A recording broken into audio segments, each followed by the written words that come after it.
All right, YouTube, you can easily make a hot dog at home that you find in a baseball stadium, soccer stadium, football. It's really easy and it doesn't cost much money. It only costs $3 to $3.50 a person, and this feeds three. So you have sauerkraut, you got Nathan's Jumbo Franks, high quality. You got mustard. Sir Kensington is really good. Use the mustard of your choice. And you got hot dog rolls. You can leave them like this or toast them. But this is so simple. It only takes 3 or 4 minutes. And like I said, $3.50 a person and feeds three.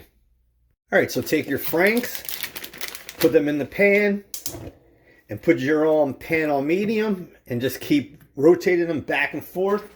Use whatever you want, your hands that God gave you, or a spoon or fork. And that's the first step. All right, YouTube, so you can see that hot dog is ready. You see the colors on there, so we're all set with that.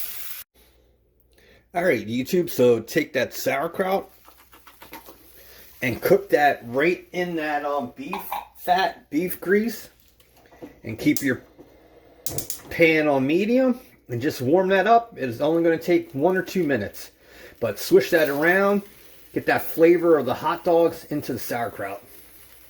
And while our sauerkraut cooks, look at those hot dogs, YouTube. Not bad at all.